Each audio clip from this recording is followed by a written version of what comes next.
పొద్దున్నే అలారం మోగకముందే ఉలిక్కిపడి లేవడం, కళ్ళు తెరవగానే మెదడులో 100 ఆలోచనలు, ఫోన్ తీసి మెసేజ్లు చూడగానే తెలియని ఆందోళన, హడావిడిగా రెడీ అవ్వడం, ట్రాఫిక్తో కుస్తీ పడుతూ ఆఫీస్కి వెళ్లడం, అక్కడ టార్గెట్స్, డెడ్లైన్స్, ఇంటికి వచ్చాక కూడా రేపటి గురించి ఆలోచిస్తూ నిద్రలేని రాత్రులు గడపడం. ఇది ఈ రోజుల్లో చాలామంది జీవనశైలి. బయటక అంతా బాగానే ఉన్నట్లు నవ్వుతూ కనిపిస్తాం, కాని లోపల మాత్రం ఎప్పుడూ ఏదో ఒక సంఘర్షణ జరుగుతూనే ఉంటుంది. మన దగ్గర ఆధునిక సౌకర్యాలన్నీ ఉన్నాయి, కాని రాత్రిపూట ప్రశాంతంగా పడుకునే అదృష్టం మాత్రం కరువైంది. చిన్న విషయానికే తీవ్రంగా స్పందించడం, కారణం లేకుండానే భయపడటం, ఇవన్నీ మన మనస్సు ఎంత ఒత్తిడిలో ఉందో చెప్పే సంకేతాలు. మరి ఈ ఉరుకుల పరుగుల జీవితంలో శాంతిని వెతుక్కోవడం ఎలా? సరిగ్గా ఇక్కడే భగవద్గీత మనకు ఒక అద్భుతమైన సైకలాజికల్ గైడ్లా కనిపిస్తుంది. గీతను కేవలం ఒక పవిత్ర గ్రంథంగానే కాకుండా ఒక లైఫ్ మాన్యువల్గా చూడటం అలవాటు చేసుకుంటే అందులో దాగిన ఎన్నో జీవిత సత్యాలు అర్థమవుతాయి. ఆలోచించి చూడండి. శ్రీకృష్ణుడు ఈ అద్భుతమైన జ్ఞానాన్ని ప్రశాంతంగా ఉన్న ఒక ఆశ్రమంలో కూర్చుని చెప్పలేదు. మృత్యువు కళ్ళెదురుగా కనిపిస్తున్న కురుక్షేత్రం అనే మహాసంగ్రామంలో చెప్పాడు. బంధువులను, గురువులను శత్రువులుగా చూసి భయంతో, విపరీతమైన మానసిక ఒత్తిడితో చేతిలో ఉన్న ధనుస్సును కింద పడేసిన అర్జునుడి మానసిక స్థితి ఈరోజు సమస్యల వలయంలో చిక్కుకుని ఏం చేయాలో పాలుపోక సతమతమవుతున్న మన పరిస్థితికి ప్రతీక. ఆనాడు అర్జునుడిని ఆ డిప్రెషన్ నుంచి బయటకు తీసుకురావడానికి కృష్ణుడు చెప్పిన మాటల్లోంచి ఈనాటి మన మానసిక ఒత్తిడిని జయించడానికి ఉపయోగపడే 3 అద్భుతమైన మార్గాలను ఇప్పుడు విశ్లేషించుకుందాం. మనకు అసలు ఒత్తిడి ఎందుకు వస్తుంది? ఎప్పుడైనా ప్రశాంతంగా కూర్చుని ఈ ప్రశ్నకు సమాధానం వెతికే ప్రయత్నం చేశారా? చాలా సందర్భాల్లో మన చేతిలో లేని విషయాలను నియంత్రించాలని ప్రయత్నించినప్పుడే మనస్సు అలజడికి గురవుతుంది. రేపు ఏం జరుగుతుంది? ఎదుటివారు ఏమనుకుంటారు? నేను అనుకున్నది అనుకున్నట్లుగా జరగకపోతే పరిస్థితి ఏంటి? ఈ భయాలే మన మానసిక శక్తిని హరిస్తాయి. దీనికి శ్రీకృష్ణుడు చూపిన మొదటి మార్గం, బహుశా ప్రపంచంలోనే అత్యుత్తమమైన స్ట్రెస్ మేనేజ్మెంట్ టెక్నిక్ అని చెప్పవచ్చు. అదే ఫలితంపై నియంత్రణను వదిలేసి ప్రక్రియపై పూర్తి శ్రద్ధ పెట్టడం. భగవద్గీతలోని కర్మణ్యేవాధికారస్తే మా ఫలేషు కదాచన అనే శ్లోకం మనకు తెలిసిందే. అయితే దీన్ని చాలామంది ఒక పాత సిద్ధాంతంలా చూస్తారు.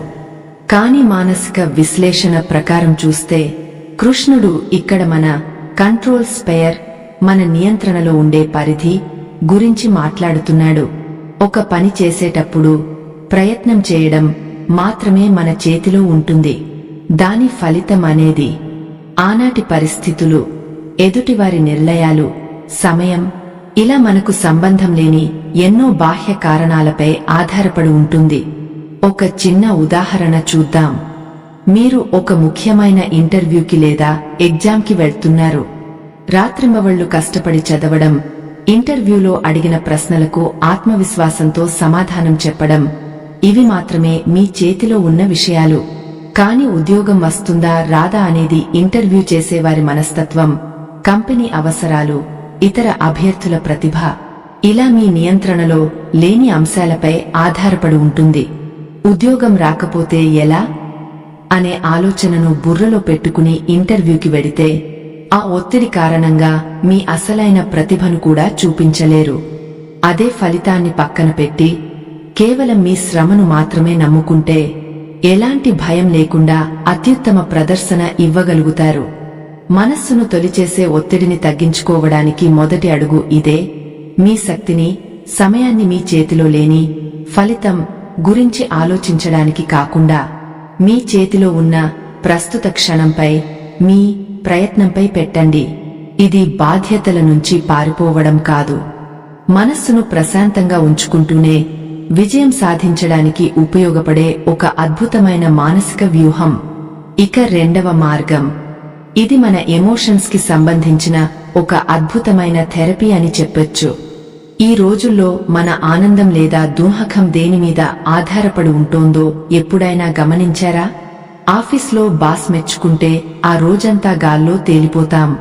అదే చిన్న తప్పు పట్టారంటే చాలు, ఇక ప్రపంచం ముగిసిపోయినంత డిప్రెషన్లోకి వెళ్లిపోతాం. సోషల్ మీడియాలో ఒక పోస్ట్ పెడితే వచ్చే లైక్స్, కామెంట్స్ మన మూడ్ని డిసైడ్ చేస్తున్నాయి. అంటే మన ఎమోషనల్ రిమోట్ కంట్రోల్ని తీసుకెళ్లి వేరెవరి చేతిలోనో పెట్టేశామన్నమాట. మన కంట్రోల్లో లేని వ్యక్తులు, పరిస్థితులు మన ప్రశాంతతను శాసిస్తున్నాయి. ఇలాంటి పరిస్థితుల్లోనే శ్రీకృష్ణుడు చెప్పిన మాట మనకు కనువిప్పు కలిగిస్తుంది. సుఖ దుఃఖే సమే కృత్వా లాభాలాభో జయాజయో. ఆనందం వచ్చినా, బాధ వచ్చినా, గెలుపైనా, ఓటమైనా ఒకేలా స్వీకరించగలగడం. భగవద్గీతలో దీన్నే సమత్వం అంటారు. కృష్ణుడు దీనికి ఇచ్చిన నిర్వచనం సమత్వం యోగ ఉచ్యతే, అంటే బ్యాలెన్స్డ్ గా ఉండటమే యోగం. సమత్వ స్థితి అంటే ఎలాంటి ఫీలింగ్స్ లేకుండా ఒక రాయిలా మారిపోవడం కాదు. బాధ వస్తే ఏడవకూడదని ఎక్కడా చెప్పలేదు, కాని ఆ బాధలో పూర్తిగా కూరుకుపోయి జీవితాన్ని నాశనం చేసుకోవద్దు అని మాత్రమే చెబుతున్నాడు. ఒకసారి లాజికల్ గా ఆలోచించండి. మన జీవితంలో ఎప్పుడూ అన్నీ మనం అనుకున్నట్లే జరగవు కదా. ఒకరోజు సక్సెస్ వస్తుంది, మరో రోజు ఫెయిల్యూర్ పలకరిస్తుంది. లాభ నష్టాలు అనేవి నాణేనికి ఉన్న రెండు ముఖాలు లాంటివి. కాని మనం ఏం చేస్తామంటే సక్సెస్ వచ్చినప్పుడు అదంతా నా గొప్పదనం వల్లే అని విర్రవీగుతాం. ఫెయిల్యూర్ రాగానే నాకే ఎందుకిలా జరుగుతోంది అని కుంగపోయి విపరీతమైన స్ట్రెస్ ఫీల్ అవుతాం. ఈ రెండింటికి అతీతంగా ఆలోచించడమే అసలైన మానసిక ప్రశాంతత. మరి ఈ బ్యాలెన్స్ ని ప్రాక్టికల్ గా ఎలా తీసుకురావాలి? పెద్ద విజయం సాధించినప్పుడు అది శాశ్వతం కాదు అని గుర్తుంచుకోండి. అహంకారాన్ని దరిచేరనీయకండి. అలాగే ఒక ఊహించని పరాజయం ఎదురైనప్పుడు కూడా ఇది నా జీవితానికి ముగింపు కాదు, ఈ సమయం కూడా గడిచిపోతుంది అని మీకు మీరే ధైర్యం చెప్పుకోండి. బయటి పరిస్థితులు ఎలా ఉన్నా లోపల మనసును నిలకడగా ఉంచుకోవడం అలవాటు చేసుకుంటే ప్రపంచంలో ఏ శక్తి మిమ్మల్ని మానసికంగా కృంగదీయలేదని మీకే అర్థమవుతుంది. ఇక మూడవది, బహుశా మన అందరి రోజువారీ జీవితాలకు అత్యంత అవసరమైన మార్గం మన మనసును పగ్గాలు వేసి పట్టుకోవడం. ఒక్కసారి నిజాయితీగా ఆలోచించండి. మనల్ని బయటి పరిస్థితులు భయపెట్టడం కన్నా మన ఊహలతో మనల్ని మనం భయపెట్టుకునేదే ఎక్కువ కదా. ఒకవేళ ఆ ఇంటర్వ్యూలో రిజెక్ట్ అయితే నా పరిస్థితి ఏంటి? వాళ్ళు నా గురించి ఏమనుకుంటారు? నా వల్ల అసలు ఇది అవుతుందా? ఇలా ఒకదాని తర్వాత ఒకటి నెగటివ్ ఆలోచనలు రావడం. దీన్నే మనం మోడరన్ భాషలో ఓవర్ థింకింగ్ అంటున్నాం. నిజానికి మన మానసిక ఒత్తిడిలో 90% ఈ నెగటివ్ సెల్ఫ్ టాక్ వల్లే వస్తుంది. సరిగ్గా ఈ పాయింట్ మీదే భగవద్గీత 6వ అధ్యాయంలో శ్రీకృష్ణుడు ఒక అద్భుతమైన సైకలాజికల్ ఫాక్ట్ చెప్పాడు. ఉద్ధరేదాత్మనాత్మానం నాత్మానమవసాదయేత్. అంటే అర్థం, ఎవరికి వారే తమను తాము ఉద్ధరించుకోవాలి. ఎట్టి పరిస్థితుల్లోనూ నిన్ను నువ్వు తక్కువ అంచనా వేసుకుని దిగజార్చుకోవద్దు. ఎందుకంటే నీ మనస్సే నీకు అత్యుత్తమ మిత్రుడు.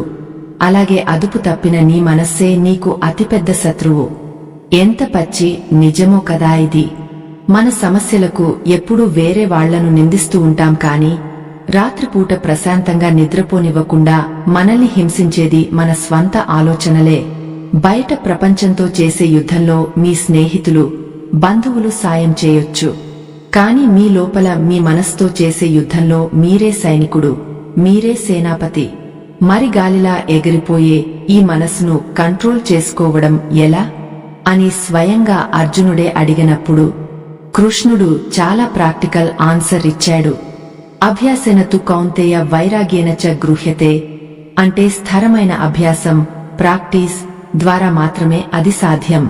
అది ధ్యానం కావచ్చు, లేదా మైండ్ఫుల్నెస్ కావచ్చు. మనసు పదే పదే పనికిరాని ఊహల వైపు పరిగెడుతున్నప్పుడు దాన్ని మెల్లగాలాగా ప్రస్తుత క్షణంలో నిలపడం నేర్చుకోవాలి. ఉదాహరణకు, ఎప్పుడైనా విపరీతమైన టెన్షన్ వస్తున్నప్పుడు కళ్ళు మూసుకుని దీర్ఘంగా శ్వాస తీసుకుంటూ ఇంకా జరగని భవిష్యత్తు గురించి ఆలోచించి నా ఎనర్జీ వేస్ట్ చేసుకోను, ఇప్పుడు ఈ క్షణంలో నా చేతుల్లో ఉన్న పనేంటో దానిమీదే ఫోకస్ చేస్తాను అని మీకు మీరే చెప్పుకోవడం అలవాటు చేసుకోండి. నెమ్మదిగా మీ మైండ్ మీకు శత్రువుగా కాకుండా ఒక సపోర్టివ్ ఫ్రెండ్లా మారడం మీరే గమనిస్తారు. చూశారు కదా, కురుక్షేత్రం లాంటి కష్టమైన పరిస్థితుల్లో కూడా పూర్తిగా నైరాశ్యంలో కూరుకుపోయిన అర్జునుడిని మళ్లీ తన కాళ్ల మీద నిలబడేలా చేసిన ఆ 3 సూత్రాలు. ఫలితం మీద కాకుండా మనం చేసే ప్రయత్నం మీద మాత్రమే దృష్టి పెట్టడం, గెలుపు ఓటములను, లాభ నష్టాలను సమానంగా స్వీకరించడం, చివరగా పదే పదే భయపెట్టే మన మనసును మనకే ఒక మంచి స్నేహితుడిగా మార్చుకోవడం. ఈ 3 విషయాలను వినడానికి చాలా సింపుల్ గా అనిపించొచ్చు. కానీ రోజు వీటిని మీ జీవితంలో మీరు చేసే పనుల్లో ఆచరణలో పెట్టడం మొదలు పెడితే మీలో వచ్చే మానసిక స్థైర్యం మీకే ఆశ్చర్యాన్ని కలిగిస్తుంది. నిజానికి భగవద్గీత అనేది ఎప్పుడో వయసు అయిపోయాక రిటైర్మెంట్లో చదువుకునే ఆధ్యాత్మిక పుస్తకం మాత్రమే కాదు. రేపు ఉదయం ఆఫీస్కి వెళ్లాలన్నా, వ్యాపారంలో ఒక సవాలును ఎదుర్కోవాలన్నా, లేదా జీవితంలో ఏదైనా ఒక కఠినమైన నిర్ణయం తీసుకోవాలన్నా పూర్తి ఆత్మవిశ్వాసంతో అడుగు ముందుకు వేయడానికి ఉపయోగపడే ఒక ప్రాక్టికల్ సైకలాజికల్ గైడ్. ఒత్తిడి అనేది ఎప్పుడూ బయటి పరిస్థితుల వల్ల రాదు. ఆ పరిస్థితులకు మన మనసు ఎలా స్పందిస్తోంది అనేదాన్ని బట్టి మాత్రమే వస్తుంది. ఆ స్పందనను మార్చుకోవడం పూర్తిగా మీ చేతుల్లోనే ఉంది. ఇకపై జరగని భవిష్యత్తు గురించి భయపడటం ఆపేద్దాం. ఈ క్షణంలో ఇప్పుడే సంపూర్ణంగా జీవించడం మొదలు పెడదాం. మీ మనసుకు కాస్తంత ప్రశాంతతను, ఆలోచనను ఇచ్చే మరో ఆసక్తికరమైన అంశంతో మళ్లీ కలుద్దాం.